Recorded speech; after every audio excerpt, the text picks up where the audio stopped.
"We can't trust a 10-year-old kid," the secretary said to her boss when he agreed to let a black girl, the daughter of a janitor, serve as the interpreter for a multi-billion-dollar deal. But what the girl did in that meeting left everyone completely silent. Before we go back, let us know where you're watching from and subscribe because tomorrow I've got something extra special for you. The elevator chimed softly before its heavy silver doors slid open, revealing the cold marble lobby of the 48th floor. It was nearly 8:30 at night, and the usual tide of well-dressed executives had long since vanished into town cars and high-rise apartments. The office now breathed in a different rhythm, quieter, mechanical, almost indifferent. Down the corridor, under the glow of dimmed fluorescent lights, a small figure moved silently between cubicles. Eliana Brooks, 10 years old, dark-skinned, with tightly coiled hair tied into two frizzy buns on each side of her head, shuffled forward beside a janitorial cart that squeaked with each turn of the wheel. She wore a faded white t-shirt several sizes too big, its hem almost brushing the pockets of her ripped jeans. Her sneakers, once pink, were now gray, and scuffed the soles peeling slightly at the toes. Her left hand gripped the side of the cart, but her right hand held onto something else, a blue composition notebook, its corners bent and softened from use. Her mother, Claire Brooks, pushed the cart, her own navy blue uniform clean, but fraying at the seams. A spray bottle and a roll of paper towels bounced with each step she took. "Eliana, stay close, okay?" Clara whispered, her voice low but firm.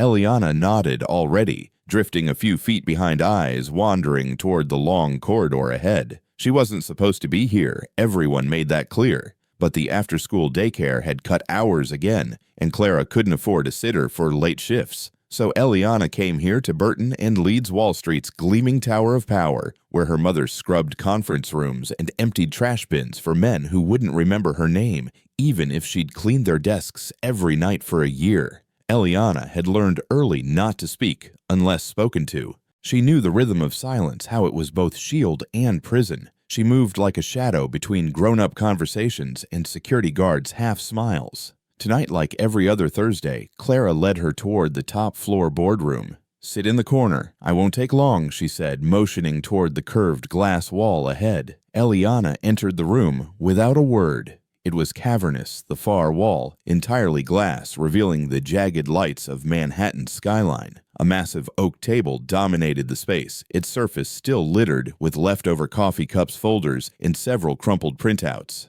Eliana settled into her usual spot beneath the framed portrait of Burton himself and opened her notebook. From this spot, half shadowed by the flickering light from the hallway, she could hear everything. Clara began her work, humming under her breath as she sprayed the windows with glass cleaner.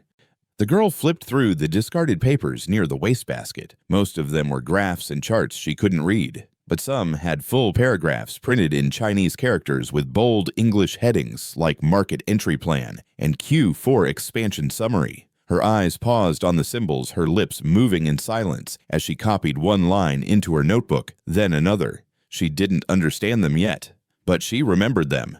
Every stroke, every curved accent mark etched into her mind. She had watched enough YouTube videos at the library to recognize Mandarin tones, and sometimes, while her mom scrubbed the windows, she mimicked the intonations under her breath. Last week, she'd overheard a man in a suit argue on the phone in Mandarin. She'd written down what she could remember phonetically and translated it later on an old iPad they borrowed from a neighbor. "Stop writing and help your mother," a voice snapped from behind. Eliana flinched. It was Marvin, one of the overnight security guards. He wasn't unkind, but his tone always carried impatience, like Eliana's very presence disrupted some unspoken rule. "I was just sitting," Eliana mumbled. "You're not supposed to be in the boardroom, sweetheart," he said. "You know the rules." Clara looked up from the far end of the glass wall. "She's quiet. She's not bothering anyone." Marvin sighed and glanced at his clipboard. "Just don't let anyone see her here. Okay." He left. Eliana didn't respond. She just lowered her head and kept copying.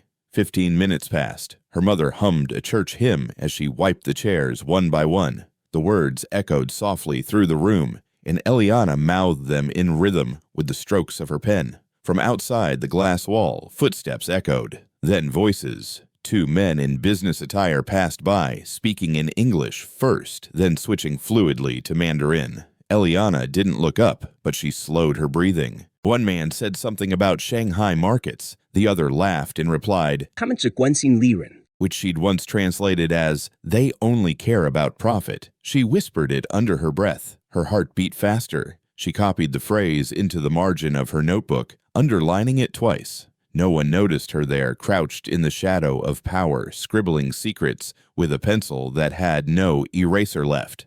Sometimes she wondered if that's how the world worked. The more invisible you were, the more clearly you saw everything.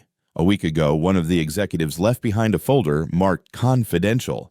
Eliana hadn't touched it. She only read the first page, something about foreign partnerships and bilingual protocol. She copied the signature at the bottom, a Chinese name. Time to go, Clara whispered. Eliana stood, slid the notebook under her arm, and glanced around one last time. Mom, she asked, do they ever notice when things are clean? Clara paused by the door. Not unless it's dirty. Eliana nodded. That night in the subway car, rumbling beneath the city, Eliana sat beside her mother, legs swinging off the seat edge. She opened the notebook again under the dim train light and stared at the characters she didn't fully understand. She traced them with her fingers, quietly repeating their sounds. Ma, she asked, do you think someone like me could ever be in one of those meetings? Clara looked at her daughter's face, still illuminated by that faint light, and for a moment her voice caught in her throat. You keep learning, she said softly. Don't stop. You just never know.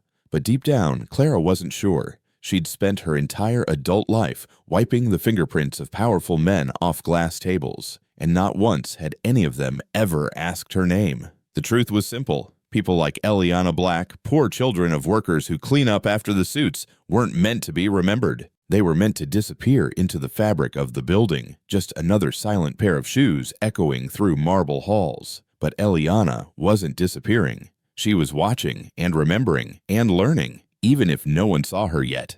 The conference room that had been quiet just hours earlier now buzzed with activity. The night had passed, and the golden light of early morning filtered through the glass windows of the 48th floor. Eliana sat on the same bench near the break room, dressed in the same clothes from the night before, her notebook hidden in her backpack. Her mother had told her to stay out of sight while she finished one more floor before going home. But something in the air felt different today. The pace of the building had changed. Footsteps echoed faster. Voices sounded sharper. Phones rang more often, and no one stopped long enough to offer a smile. From the boardroom, a loud thump shook the silence. Are you telling me no one in this entire city can be here in time? William Grant, CEO of Burton and Leeds, slammed his fist against the edge of the long oak table. His gray hair was slightly disheveled, his silk tie loose around the collar of his white shirt. His reading glasses hung from one ear as he paced in tight circles. Linda Kroll, his executive assistant, stood nearby, one hand holding her phone and the other wiping sweat from her temple with a tissue. Her makeup, flawless an hour earlier, had begun to break at the edges. Mr. Grant, she said, her voice strained. I've called every interpreter agency from here to Jersey. No one can get here in less than 90 minutes, and that's if we're lucky. We don't have 90 minutes. I know. William paused, bracing both hands against the table and closing his eyes for a moment. The veins in his forehead throbbed. His chest rose and fell, sharp and fast. He stood back upright. We spent 7 months courting this deal, Linda. 7 months. The delegation arrives in less than an hour, and the only Mandarin interpreter on payroll just happened to get rear-ended on the freeway this morning. She's in the emergency room, Linda said quickly. They're running scans for a concussion. Great, William muttered, rubbing the bridge of his nose. That's just fantastic. He turned toward the floor-to-ceiling windows, his voice low, but shaking with tension. $200 million. Do you understand what's at stake here? Linda nodded. Of course, sir. They are expecting professionalism, structure, protocol. Not he. Gestured toward the room. Wildly improvisation. Not some translation app from a phone. I already thought of that. She snapped, her voice cracking slightly. We can't even get a freelance interpreter from the embassy on short notice. They require vetting, clearance, and with the time difference, nobody from their liaison office is even picking up. Silence hung between them for several seconds. William's jaw tensed as he glanced down at his watch. 54 minutes, he said under his breath. Mr. Grant. What? Linda hesitated. If we can't conduct this meeting properly, if the language barrier becomes an issue, they may walk away. Entirely. He stared at her, saying nothing. Outside the boardroom, two junior analysts passed by, quickly whispering to each other. Their eyes flicked toward the conference room door, then down to the floor when William's gaze caught theirs. Eliana watched them from her bench, hugging her backpack tighter. She couldn't hear every word inside the boardroom, but the tone was impossible to miss. People were panicking. That alone made her curious. In all her months watching, this was the first time she had seen real fear on the faces of people who usually looked like nothing could touch them. Inside, William had moved behind the head chair at the table. He pulled out a leather folder and flipped through a stack of printed documents. This contract, he said to himself, could take us into Beijing, Hong Kong, and Shenzhen all at once. He looked up sharply. "We have no plan B." Linda shook her head. This meeting was built around Rachel's presence. She was part of the early stage talks. They trust her voice. And now she's lying in a hospital bed. William slammed the folder closed. Linda's hands trembled slightly as she reached for a water bottle on the table. Her lips looked dry, and her eyes had that nervous shine. "Should we reschedule?" she offered weakly. He turned to her, eyes wide with disbelief. "Do you want them to think we're disorganized? That we can't handle a single unexpected variable?" "No, of course not. They'll walk. Or worse, they'll smile politely and tell us they'll consider the deal, and we'll never hear from them again." A long, tense silence followed. Outside, the elevator chimed. Linda checked her watch. "That's the catering team. The delegation will be here any minute." William didn't respond. He walked back to the center of the room, stared at the projection screen still showing the welcome slide, then yanked the remote off the table and clicked it off. He ran a hand down his face. $200 million, and we're about to lose it because we built everything on one person's availability. Linda opened her mouth to speak, but closed it again. William's voice dropped. "I swear, sometimes I think we're geniuses on paper and amateurs in real life." Outside the glass, Eliana sat perfectly still, knees pulled up to her chest. She heard the word Mandarin. She heard interpreter. She heard walk away. She knew enough to understand what was happening. And suddenly, her heart started pounding. She looked around. No one had noticed her. Not the assistants buzzing down the hallway, not the staff rushing between conference rooms. She thought about the night before. The words she copied, the lines she translated, the way Mr. Joe, one of the Chinese executives from a previous visit, had smiled when Rachel introduced herself in his language. She felt something stir in her chest. A question. What if, but no. She was 10. She was nobody. She pressed her chin to her knees and stayed still. In the boardroom, Linda sat down, slowly tapping her nails against the edge of the table. William had picked up the phone again. "I don't care if it's Saturday. I don't care if they're in Queens, Brooklyn, or New Haven. Find me someone who can speak fluent Mandarin and who can be here in the next 30 minutes. He ended the call before hearing a response. The silence returned heavier this time. Linda didn't speak. She just stared at her boss, watching as the stress pressed lines deeper into his face. The pressure was real. The threat was real. This wasn't about miscommunication. It was about perception, authority, control. If they couldn't conduct this meeting fluently, they didn't deserve the money. William muttered something to himself, half a curse, half a prayer, and turned his back to the room, staring once again at the skyline. Eliana watched the tension grow from the hallway, her breath shallow, her notebook clutched in her arms. No one saw her, but she saw everything, and the clock was ticking. The hallway outside the boardroom remained eerily still, the kind of silence that settles right before something important either begins or falls apart.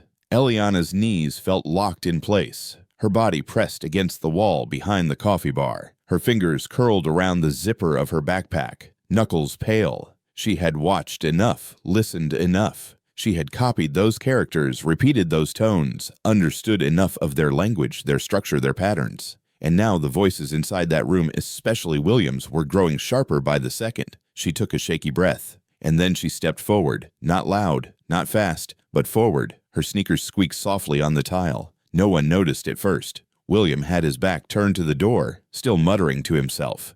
Linda was texting furiously, brow furrowed. Eliana cleared her throat. Neither looked up, so she stepped a little closer and spoke. 请问我可以帮忙吗? The sentence came out smooth, steady, clean. William froze. Linda's fingers stopped mid-text. There was a pause. A real one. The kind that halts air. Then both turned toward the doorway. Eliana stood just beyond the threshold, back straight eyes, wide but unflinching. She repeated herself. 请问我可以帮忙吗？ William blinked twice. I'm sorry, what did you just say? I asked if I can help, Eliana said softly. I speak Mandarin. Linda let out a short, sharp laugh. You speak Mandarin? Eliana nodded once. In full sentences. Yes, ma'am. Linda crossed her arms. What is this? Some TikTok thing? Is this a prank? No, Eliana said. It's real. Linda turned toward William. You can't be serious. She's a child. William said nothing. He stepped forward, eyes narrowing slightly. What's your name? Eliana Brooks. You work here? No, sir. My mom does. Clara Brooks. She's a night custodian. I come with her sometimes when there's nowhere else to go. Linda gave an exasperated breath. Oh my God. William, please. We're wasting time. But William didn't move. He tilted his head. You said you speak Mandarin. Yes, sir. Say something. Eliana took a breath. Not rushed, controlled. She spoke again, this time slower, clearer. 尊敬的先生们，欢迎来到伯顿与利兹公司。我们很荣幸能与您合作，并希望建立互惠互利的关系。 The syllables glided from her mouth tone perfect, each one pronounced with the natural pacing of someone who not only understood the words, but had heard them before in the right setting. Linda's smile faltered. William stared. What did you say? I said, Gentlemen, welcome to Burton and Leeds. We are honored to work with you and hope to establish a mutually beneficial relationship. Silence again. William rubbed the side of his jaw, the corner of his mouth twitching, as if deciding whether to laugh, question her sanity, or believe what he'd just heard. And where did you learn that, he asked. I study it, Eliana said. At the library, at home, and here, when no one's looking.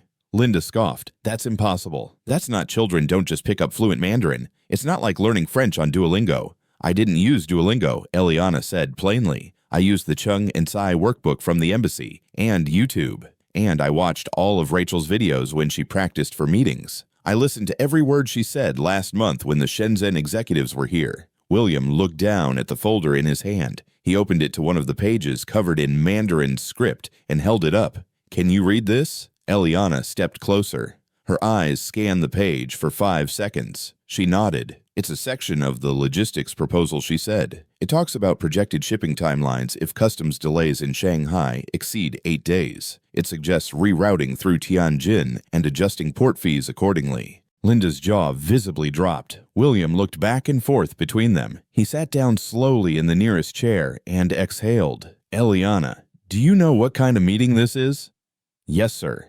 It's a formal agreement. You're finalizing a $200 million international contract, and your interpreter is in the hospital. William leaned forward, folding his hands. What would you do if I asked you to interpret? Eliana didn't hesitate. I would speak slowly and clearly. I would focus on meaning, not just word for word. I'd listen carefully for tone. And I'd use the honorifics they expect, especially for Mr. Joe. Linda took a step forward. This is ridiculous. This is not some school talent show. She could say something offensive without even knowing it. There's legal risk. I wouldn't, Eliana cut in gently. I've listened to every meeting in this building for the last 6 months. I know the structure. I know what not to say. William looked at the girl and for a long moment said nothing. Then he stood. He checked his watch. You have 10 minutes, he said. Go get yourself ready. Wear something appropriate and meet me in the main lobby by the elevators. Linda stared at him, her voice rising. You're putting a 10-year-old into a boardroom with international executives. I'm putting the only person in this building who speaks fluent Mandarin into a room that requires it. He said, his voice cool and steady. If you find someone better in the next 10 minutes, let me know. Then he turned to Eliana. Do you have something to change into? She nodded slowly. I think the receptionist might have something, she said. Go, he said, now. Eliana's legs felt like jelly as she backed toward the hallway. Her heart pounded. Her palms were wet, but her eyes stayed locked on William's. She turned and bolted down the corridor. Behind her, Linda let out a long breath. This is a mistake, she hissed. An enormous career-ending mistake. William didn't respond, because deep down, past all the logic and protocol in training, something in him knew this wasn't about rank, or age, or image. This was about the only voice in the building that still had a chance of saving the deal. And that voice belonged to a little girl no one had noticed, until now. Clara was halfway through wiping down the chrome handles of the executive restroom door when she heard the soft patter of footsteps racing toward her. She looked up just in time to see Eliana rush in, breathless, her eyes wide with a mixture of panic and something else excitement. Mom, Eliana said, grabbing her hand, I need help. Right now." Clara straightened, her instincts kicking in. She dropped the rag into the bucket and held her daughter by the shoulders. "What happened? Are you hurt?" Eliana shook her head fast. "No, but I told them I could speak Mandarin." "Mr. Grant, the CEO. I spoke to him. In Mandarin. In front of his assistant." Clara's eyebrows shot up. "You what?" Eliana's voice rushed now, tumbling over itself. "They lost their translator. The Chinese delegation is here for a huge meeting. $200 million or something. No one could help.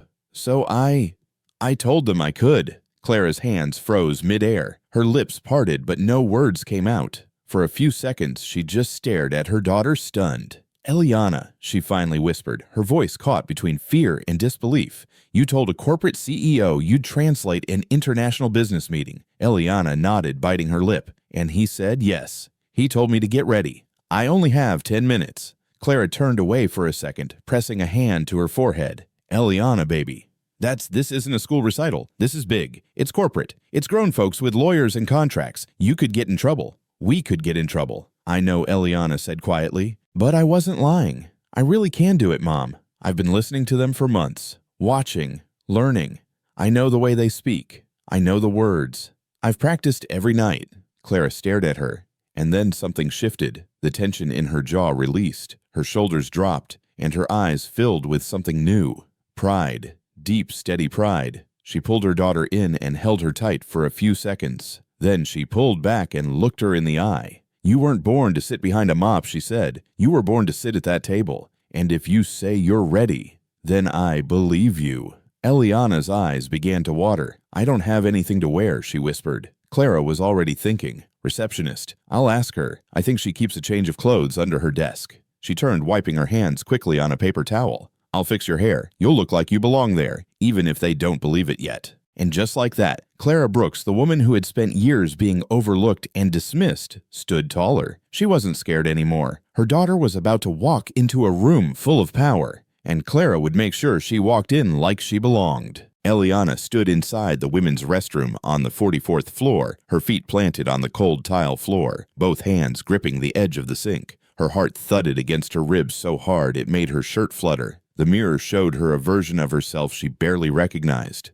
Gone was the baggy t-shirt and the torn jeans. In their place was a simple white dress, clean and modest, borrowed from the receptionist, who was just slightly taller than her. The dress fit awkwardly at the shoulders, but hugged her small frame with enough shape to make her look less like a child and more like something in between. Her mother, Clara, stood behind her, carefully parting Eliana's thick hair into two sleek twists, then folding them into a neat low bun at the base of her neck. She worked quickly, but gently, using her fingers and an old bristle brush she kept in her locker. "Stay still," Clara whispered. "You're almost ready." Eliana stared at her reflection. Her dark skin glowed under the soft overhead light. Her cheeks were flushed. Her eyes didn't look like a kid's anymore. They looked afraid. Clara caught her gaze in the mirror. "You're going to be okay. What if they laugh at me? They won't. What if they think I'm lying? Then you show them you're not." Eliana swallowed hard. "I don't want to embarrass you." Clara paused, hands resting on her daughter's shoulders. She leaned in close to her ear. "Baby," she said, "I've worked in this building for almost 8 years. I've scrubbed every window, emptied every trash can, and wiped down every toilet. I have never not once been allowed in the same room with the people you're about to talk to." She paused. "But you're not just going to walk into that room. You're going to speak. And they're going to listen." Eliana didn't say anything. Clara pulled a damp cloth from her bag and gently wiped a smudge from her daughter's cheek. Then she nodded toward the door. "Time's up. Go show them who you are." The door opened with a creak. Eliana stepped out into the hallway, her footsteps almost silent. When she reached the lobby near the elevators, William was already waiting. He checked his watch once, then looked up and did a double take. For a moment, he didn't say anything. Then quietly, "You clean up well." "Thank you," Eliana said softly. "You ready?" Her voice trembled just a bit. "Yes, sir." He gestured toward the hallway. "Follow me." They walked in silence past the frosted glass conference rooms, past busy assistants pretending not to stare. At the end of the corridor, the main boardroom doors were wide open. A team of staff stood ready, adjusting chairs, placing water bottles, checking translation devices that would now go unused. Inside the room, the delegation had just arrived. 5 men and 1 woman stood in tailored suits. Their faces composed, their voices calm and low as they conversed in Mandarin. They carried themselves with the quiet precision of people used to being taken seriously. William stopped just outside the door. He turned to Eliana and leaned in close. "No one needs to know your age," he whispered. "You're here as our cultural liaison. That's all." Eliana nodded once. Then William stepped into the room. "Gentlemen," he said with a wide smile, extending both hands, "welcome to Burton and Leeds. We're honored to host you today." The delegates returned the greeting with polite nods and murmurs. William turned, slightly gesturing toward Eliana. "This is Miss Eliana Brooks," he said carefully, "our international relations specialist for East Asia." The room went silent. The visitors turned. Their eyes landed on Eliana's small frame, her white dress, her freshly brushed hair. For a moment, no one moved. Eliana stepped forward. Her hands trembled slightly, but she pressed them together in front of her. She bowed her head lightly, then raised it again. 尊敬的先生和女士，欢迎光临伯顿与利兹公司。我们非常荣幸有机会与贵公司合作。 The words left her mouth with perfect control, her pronunciation clean, her rhythm measured and confident. She had practiced that line 100 times. Today, it came out smoother than ever. One of the men, a tall delegate with a silver pin on his lapel, raised his eyebrows slightly. His colleague beside him gave a soft smile. The woman among them leaned toward the man on her right and whispered something in Mandarin. He nodded, visibly surprised. William caught it. His shoulders relaxed slightly. "Please," he said, "have a seat." They took their places around the table. Eliana sat beside William, hands folded neatly in her lap. From across the table, Mr. Joe, the delegation leader, looked at her with calm interest. He spoke slowly, directly to her. 你是这个团队的新成员吗？ Eliana didn't hesitate. 是的，先生，我在国际关系方面协助会议和文化交流。 Joe nodded, seemingly impressed. Eliana translated for William. He asked if I'm a new member of the team. I told him I assist with cultural communication and international coordination. William gave her a discreet nod of approval. The room began to shift. Small conversations started. Documents were opened. Laptops powered on. But the air wasn't the same. There was a hum of curiosity, yes, but also something else. Respect. Not full yet. Not complete. But forming. Eliana felt her fingers twitch. Her pulse beat hard in her neck. Every breath felt deliberate and measured. She knew eyes were still on her, watching, judging, waiting for the first slip. One wrong tone, one mistranslation, one stumble. She couldn't afford it. Not because she wanted to impress them, but because she knew what they were thinking. She's a child. She's black. She's here because of a mistake. And she had to prove every minute of this meeting that she wasn't, that she was here because she earned it, because she could do something no one else in the building could. And so she sat perfectly still, listening to every word with a focus sharpened by months of practice in the shadows. She took a breath. Then the meeting began, and she was ready. The meeting was moving, smoothly. Against all odds, it was working. Eliana sat upright at the long glass table, translating effortlessly between Mandarin and English. Her voice was steady, her hands resting still on the pad of notes she wasn't even using. The delegation listened intently when she spoke. Mr. Joe, the lead representative, occasionally smiled when she hit the right intonation or interpreted a cultural nuance that no machine translation could have captured. Even William seemed more at ease now. He no longer tapped his pen against the folder or glanced at the clock every 5 minutes. He leaned forward, engaged, nodding occasionally as Eliana conveyed a point with exact precision. Across the table, Linda Kroll sat stiffly, her arms crossed and jaw clenched. She hadn't said much since the meeting began, just a few half-hearted smiles and forced nods, but her silence was not peaceful. It simmered. She was watching, closely. To her, every word Eliana spoke was a threat, not just to the meeting, but to the order of things, to how this building operated, to who got to speak, and who was expected to remain quiet. And she hated it. Mr. Joe was in the middle of outlining his company's expansion goals when he paused and looked at Eliana, speaking directly in Mandarin. "Your pronunciation is impressive," he said. "Where were you educated?" Eliana translated the compliment first, then hesitated before answering. "I'm self-taught," she said softly in Mandarin. "I study every day." Mr. Joe raised his eyebrows in mild surprise, then nodded slowly, clearly impressed. Linda sat up straighter, her eyes narrowing. She saw her chance. With a thin smile, she leaned forward and spoke, her voice casual, but loud enough to cut through the flow of the meeting.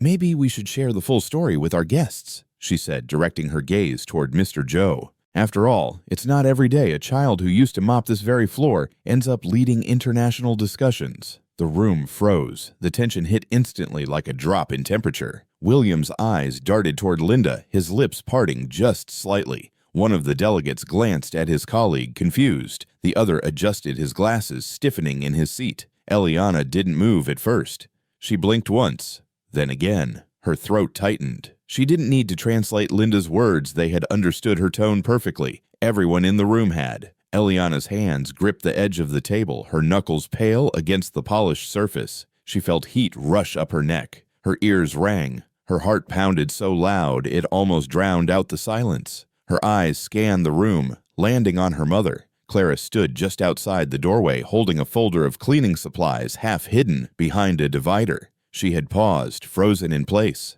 Their eyes met. Clara's face was calm, but her eyes shimmered. She gave a tiny nod. It was enough. Eliana swallowed hard. She turned to the delegation, her voice steady, but her lips quivering slightly at the edges. 谢谢您看到的是我的能力，而不是我来自哪里。 She paused, then continued. 我很感激今天坐在这个桌子旁，是因为我能为您提供价值，而不是因为我的背景。 Mr. Joe leaned back in his chair, eyes fixed on her. Then he looked slowly to Linda, expression unreadable. Eliana translated clearly and directly. "Thank you for seeing what I can do, not just where I come from. I'm grateful to be at this table because of the value I bring, not because of the place I started." No one spoke. Linda gave a tight smile, pretending not to be rattled, but her foot tapped nervously beneath the table. William finally cleared his throat. "I think we all agree that what matters in this room is competence," he said firmly.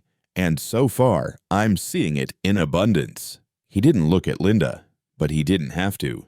Mr. Joe gave a small nod, then turned back to Eliana. "Let's continue," he said. And just like that, the moment passed. But something had shifted. The air was different. The respect had deepened. So had the discomfort for some. Eliana sat tall, her hands steady again, but inside her chest ached. Not from fear, from restraint. She hadn't snapped. She hadn't flinched. But she had felt it, the sting, the shame, the casual cruelty hidden beneath Linda's polished tone. Because that's how it worked, didn't it? No matter how poised you were, how fluent, how prepared, if you came from a mop and bucket, someone would try to remind you. The world didn't always attack with fists. Sometimes it used smiles, and words sharpened just enough to cut. Eliana translated the next question from the delegation with perfect cadence. Her voice didn't break. Her eyes didn't waver. But inside, she promised herself something. This wasn't the last time someone would try to put her back in a box she never belonged to.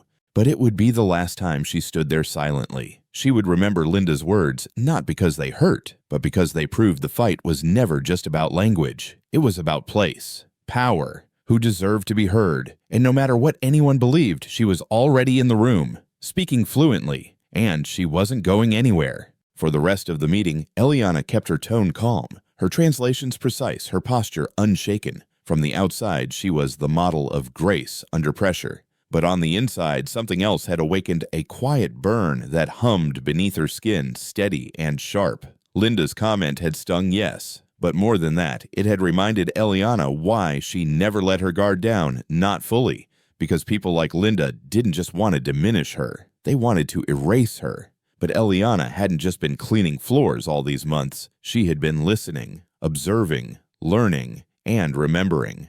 Late that night, long after the delegation had left and the boardroom lights had dimmed, Eliana sat cross-legged on the floor of their small apartment in East Harlem, a worn composition notebook open in front of her. The pages were filled front to back with diagrams, names, meeting times, phrases she had memorized. At the top of one page, Linda private meetings, Thursday nights, 7:15 p.m. On another vendor list, 3 repeated names, unauthorized pricing adjustments. She remembered the first time she overheard something that didn't sit right. It had been months ago, well before the Chinese delegation ever came into the picture. Clara had taken an extra shift on the 46th floor, and Eliana had followed her quietly with a mop and small bucket. She liked being useful. It helped her blend in.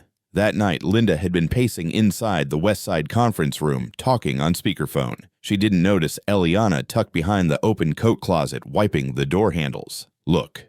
Linda said, her voice low but sharp.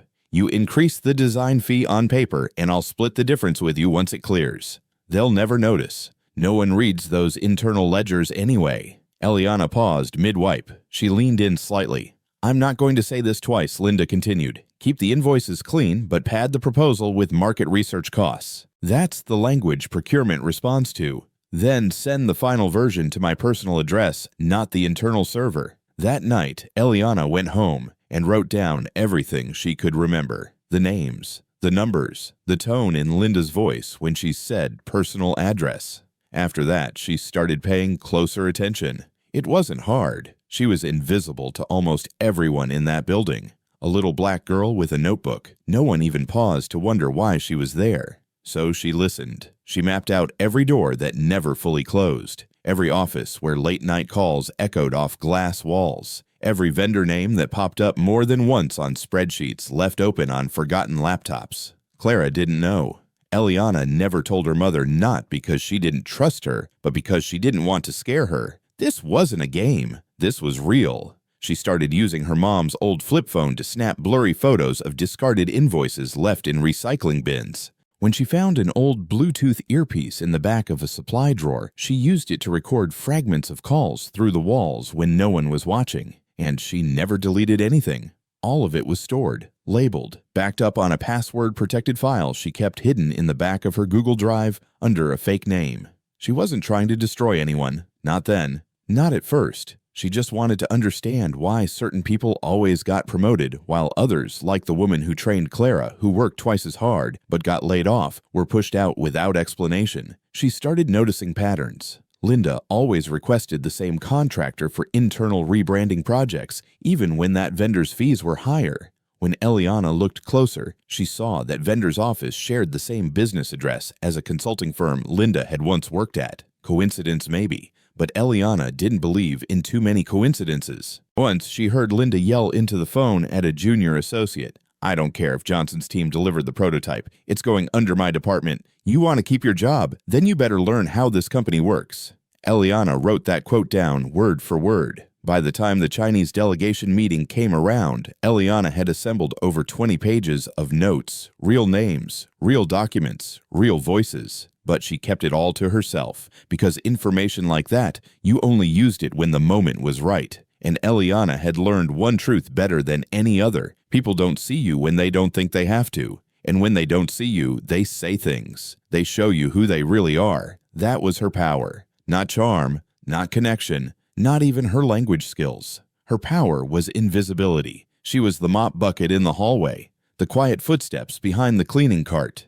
The girl in the oversized shirt who sat on the floor and copied characters no one else thought she could read. Linda thought she could humiliate her in front of a room full of executives. But Linda didn't know Eliana had been sitting in her shadow for months, recording everything. Every lie, every secret, every cover-up. Now Eliana sat quietly on the floor of their apartment, the glow from the old desk lamp flickering softly on the pages of her notebook. She wasn't angry anymore. She was ready. Because the next time someone like Linda tried to use her past against her, Eliana would be ready to use the truth. And the truth once heard couldn't be ignored. The sky outside the apartment window was already turning pale gray, with the first hint of morning crawling over the rooftops. Inside the living room was quiet except for the soft hum of the refrigerator and the occasional creak of the old radiator in the corner. Eliana sat curled on the edge of the couch, still in the white dress from the day before, her hands cradling her mom's old flip phone. The screen glowed faintly in her lap, the text message still open. Her heart beat so loudly it echoed in her ears. She had read the message 5 times already, but each time felt more surreal than the last. "Miss Brooks, we were impressed not only by your fluency, but your poise under pressure. Would you be available for a private discussion about your future? Please meet us at Mandarin Cafe tomorrow morning at 10. Best regards, Mr. Zhou, Eastern Relations Division, Lianhua Group." Eliana stared at the name at the bottom of the message. Her lips parted slightly as if still waiting for someone to come and say it was a mistake, that it had been meant for someone else. She blinked. Then she got up quietly, padded down the hallway, and knocked lightly on her mother's bedroom door. "Mom," her voice was barely above a whisper. The door opened almost instantly. Clara was already awake. She stood there in her pajamas, eyes tired but alert, as if her body hadn't yet figured out how to rest after the whirlwind of the day. "Eliana." "What's wrong?" she asked, rubbing her eye. "Is everything okay?" Eliana handed her the phone without saying a word. Clara took it, squinting at the screen in the dim hallway light. Her eyes scanned slowly, then widened. She looked up at her daughter. "This is from him?" she asked softly.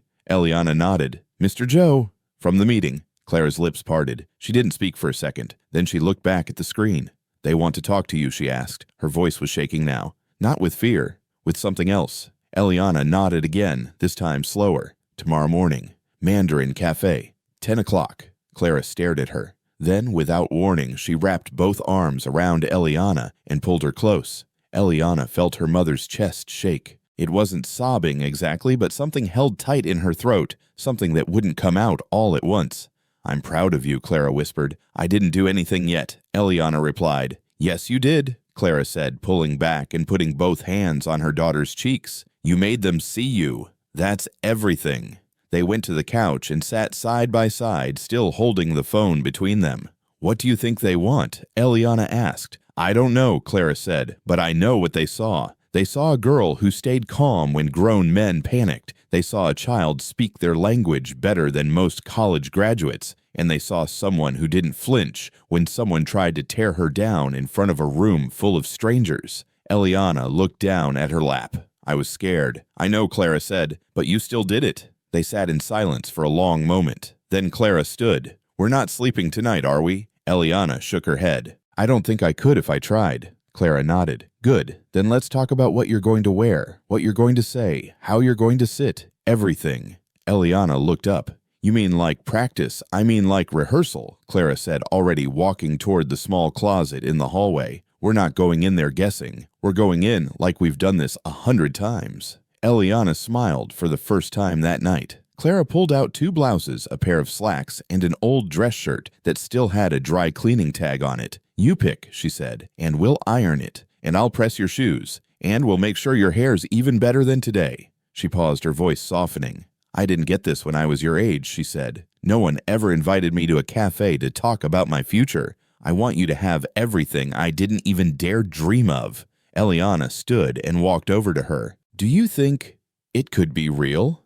Like an actual opportunity?" Clara placed a hand on her shoulder. "Baby opportunity doesn't send you a calendar invite. It sends you a quiet message at night that makes your heart race." They both laughed. By midnight, the kitchen table was covered in papers, notes Eliana had written about the meeting vocabulary she might need, questions she wanted to ask. Clara brewed a pot of weak coffee and poured them each a cup, even though Eliana mostly just held hers to feel grown. By 2 a.m., Eliana had practiced shaking hands, bowing lightly, and answering mock questions in Mandarin. Clara corrected her posture, her smile, her tone of voice. "Sit like you belong there," Clara said. "Don't wait for someone to give you permission." By 4, they were sitting on the floor with a notebook between them, flipping through old bills and letters Clara had saved from her college years. "I had a scholarship to Howard," Clara whispered. "Dropped out during my 2nd year." Eliana's eyes widened. "Why, Grandma got sick? Diabetes. She couldn't work. Someone had to step in. So I came home and never went back." Eliana nodded slowly. "Do you miss it?" Clara was quiet for a long moment. "Every day." Then she smiled. "But I don't regret it, because I got you.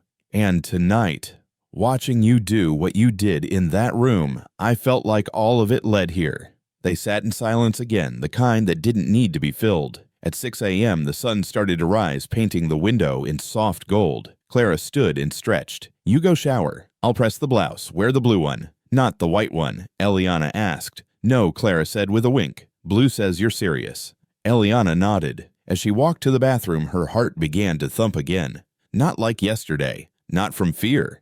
This time, it was hope.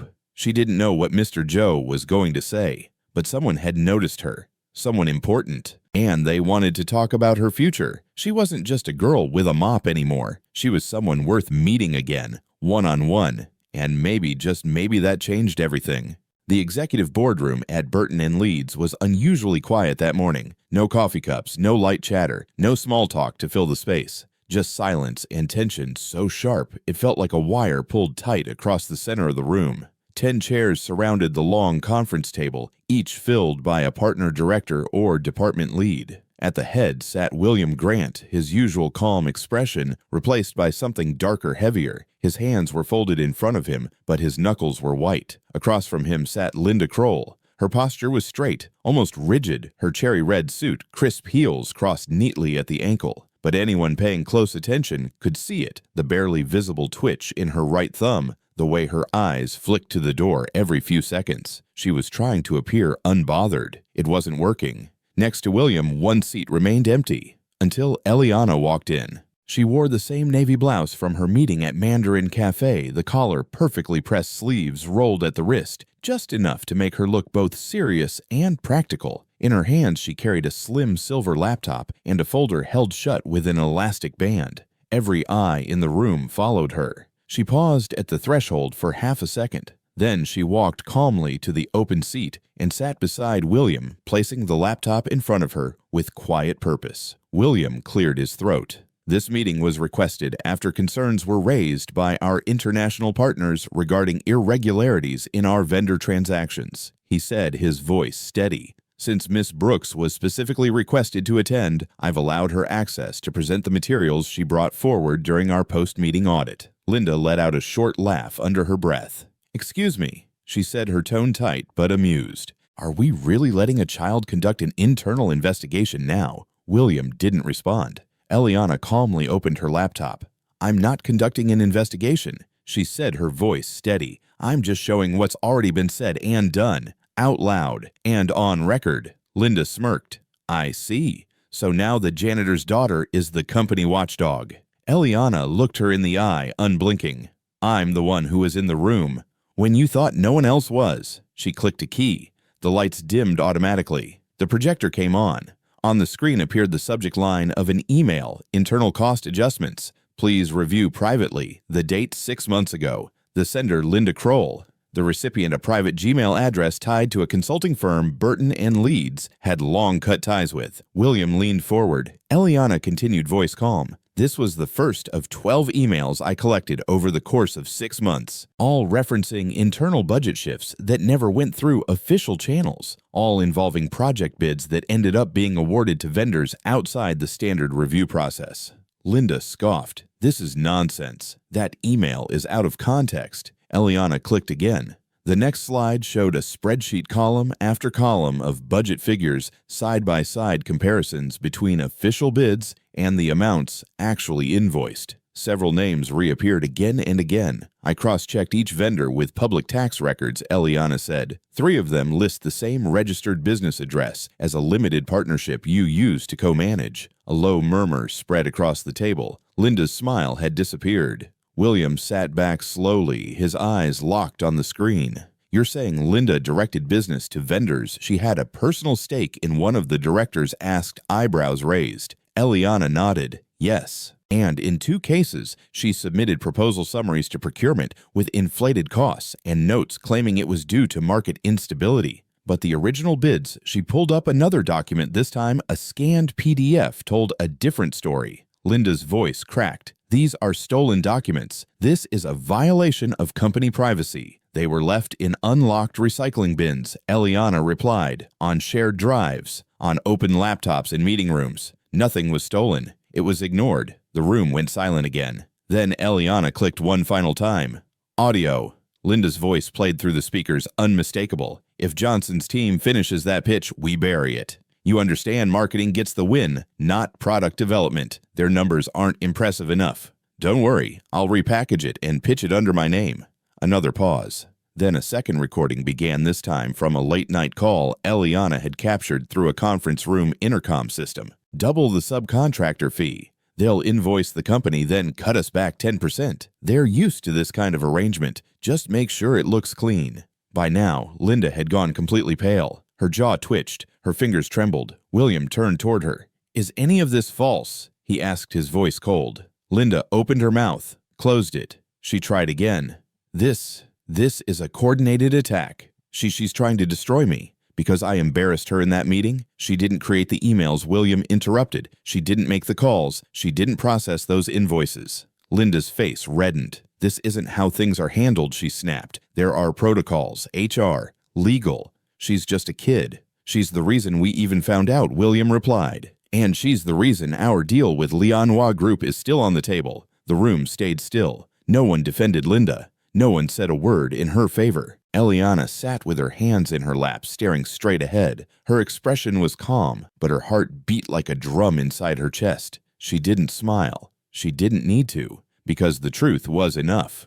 William stood, effective immediately. He said, looking directly at Linda, "You're terminated for cause. You'll receive no severance, and our legal team will be turning this evidence over to federal investigators." Linda's mouth fell open. "You're making a mistake." "No," William said, his voice steady. "You did." Security entered the room quietly and stood by the door. Linda gathered her things with shaky hands. No one helped her. She rose, turned toward Eliana, and spoke through clenched teeth. "You think you've won something," she whispered. "You're still just the cleaning lady's daughter." Eliana looked up at her, her voice clear. "And you're still the one who thought no one was watching." Linda blinked, then turned and walked out, the echo of her heels clicking down the hallway for the last time. The room remained silent until William turned back toward the table and sat down slowly. He looked at Eliana for a long moment, then exhaled. "Well," he said, "that was more than expected." One of the senior board members, a black man named Mr. Johnson, who had been with the firm for over 20 years, leaned forward and gave Eliana a nod.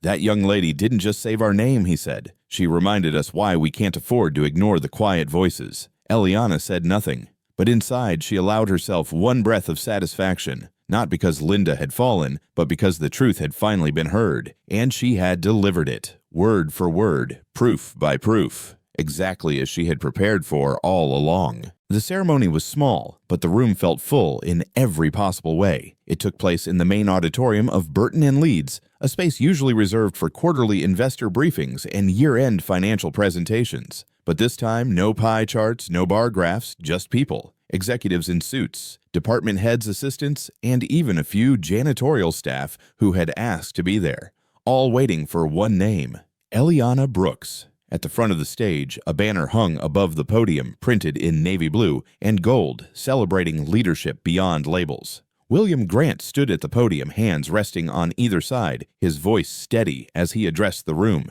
"There are many ways to measure leadership," he began, "but rarely do we see it come from such unexpected places or with such undeniable clarity." He paused, glancing toward the front row. "Eliana didn't just help us secure one of the most important deals in our company's history. She reminded us what it means to see people not for their title, not for their background, but for what they truly bring to the table." The audience listened closely, some nodding, others still stunned that the girl they used to pass in the hallway was now the center of the company's most talked-about success story. William smiled faintly. "Today, we officially name Eliana Brooks as Honorary Cultural Relations Advisor to Burton & Leeds, the youngest in our firm's history and perhaps in Manhattan." A small wave of applause broke out, polite at first, then louder, more earnest. In the front row, Clara Brooks covered her mouth with both hands. Her eyes were already wet, but when Eliana rose from her seat and walked slowly toward the stage, her legs trembling just slightly, Clara let out a soft, choked breath and whispered,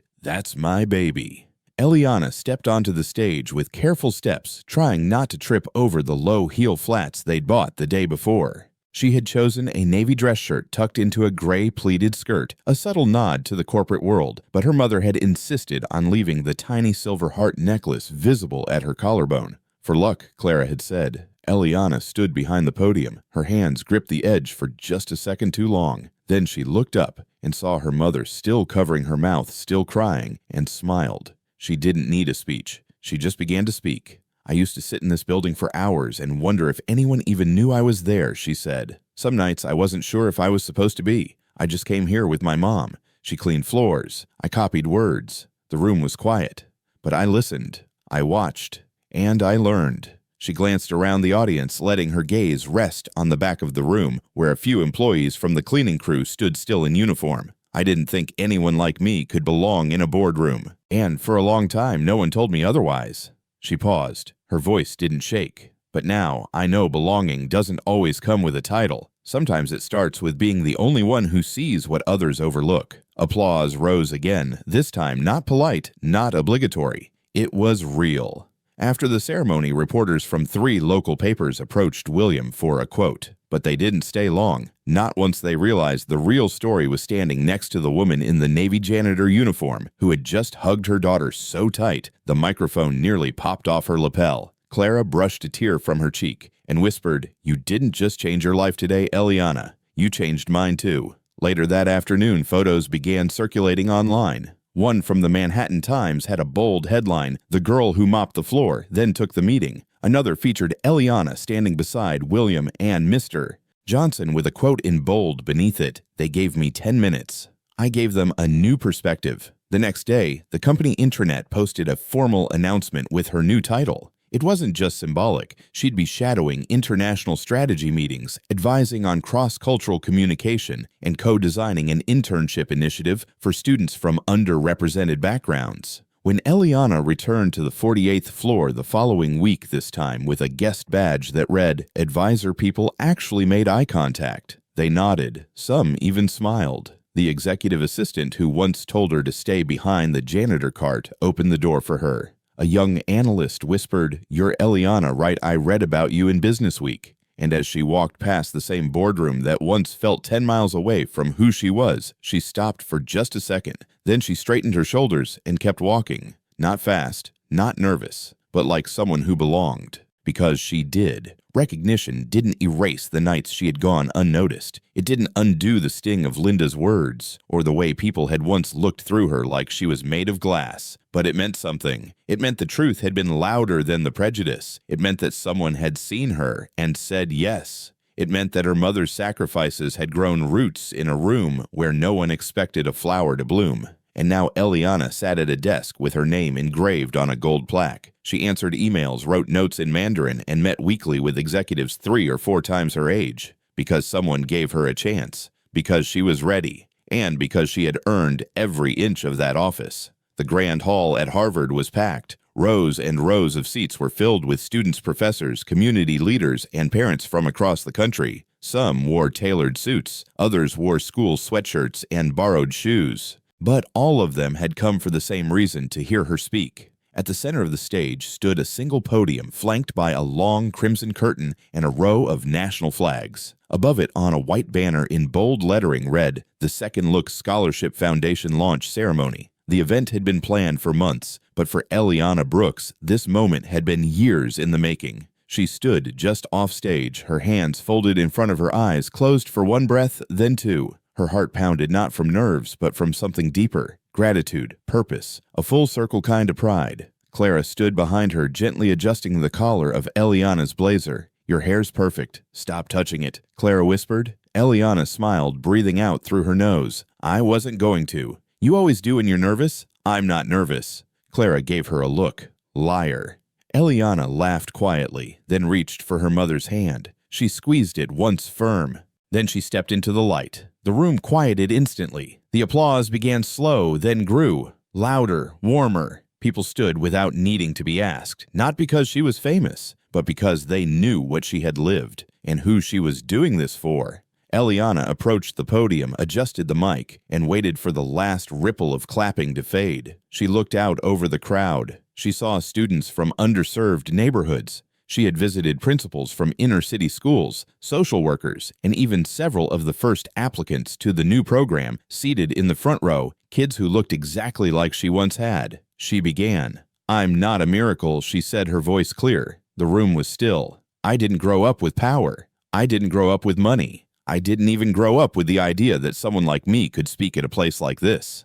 A pause. She scanned the audience. "I grew up watching my mother clean offices. I sat on cold marble floors with a notebook in my lap while executives talked about markets I didn't understand. I learned how to pronounce Mandarin tones before I ever owned a proper backpack." A quiet chuckle rippled across the front row. "And I used to think that if I just worked harder, read more, stayed quieter, maybe someone would finally notice me." She looked down for a moment, but I learned something else, something harder. Her voice dropped. "People don't always see you because they don't expect to." Murmurs of agreement moved through the room. And when they don't expect to see brilliance in someone like you because of where you're from, how you speak, what you wear, they simply don't look close enough. She took a breath, so I stopped waiting. I started preparing. Heads nodded across the room, and when my moment came, I was ready. Not because I'm special, but because I refused to be invisible one more day. She looked up again. Her eyes were shining now, but her voice remained strong. I didn't build this scholarship program because I made it. I built it because I almost didn't. Soft gasps, a few quiet sniffles, because I know what it feels like to lose a chance over a bus pass, or to miss an application deadline because you had to work the night shift with your mom.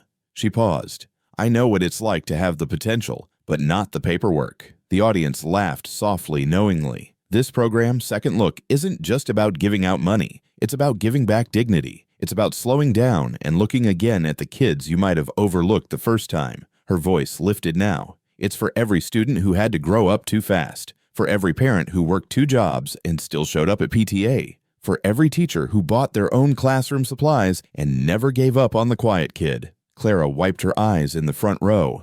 It's for all of them, and for the kid I used to be. Eliana's voice softened. I named it Second Look because sometimes that's all it takes. One more look, one more chance, one more person who says, you can. She stepped back slightly from the podium, and to anyone listening who's ever been told, you don't belong here, I'm telling you now, from this stage at this university, yes you do. The room erupted. Applause burst out like a wave surging forward, filling every inch of the hall. People stood. Parents cried openly. Professors wiped their glasses. Students clapped until their palms stung. And Eliana just stood there smiling, not for the cameras, not for the praise, but because she knew this moment belonged to more than just her. Later that night, after the crowd had thinned and the stage lights dimmed, Eliana sat alone on the edge of the platform. Heels kicked off, dress slightly wrinkled. Clara walked over and sat beside her. I didn't understand what Second Look meant at first, Clara said, nudging her gently. But now I do.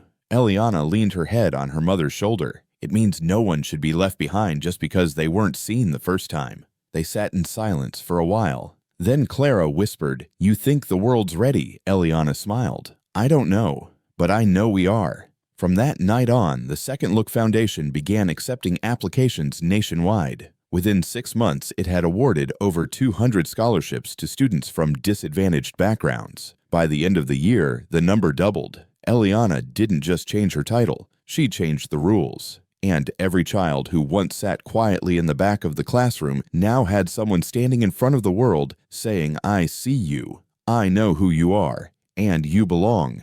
Because sometimes the greatest revolution begins with one voice, one moment, and one girl who refused to be overlooked ever again. Eliana's story is a quiet reminder that sometimes the most powerful voices come from those we've overlooked the longest. She didn't raise her voice to be heard. She prepared in silence, waited with patience, and when the moment came, she stood with calm clarity and courage. Her journey from the shadows of a cleaning cart to the front lines of social change is not just her own. It belongs to every child who has ever been underestimated, every parent who has ever sacrificed in silence, and every one of us who has longed to be seen for who we truly are. And what about you? Have you ever felt invisible in a place where you knew you had something to offer? Have you ever watched someone rise quietly, steadily, and felt hope light up inside you? If Eliana's story spoke to something in your heart, we'd love to hear from you. Share your thoughts in the comments below. Tell us what this story meant to you or who in your life has been your version of Eliana. And if you believe, like we do, that every child deserves to be seen, heard, and given a second look, please consider subscribing to the channel. Your support helps us bring more stories like this into the light. Thank you for being here, for listening, and for seeing. Join us to share meaningful stories by hitting the like and subscribe buttons. Don't forget to turn on the notification bell to start your day with profound lessons and heartfelt empathy.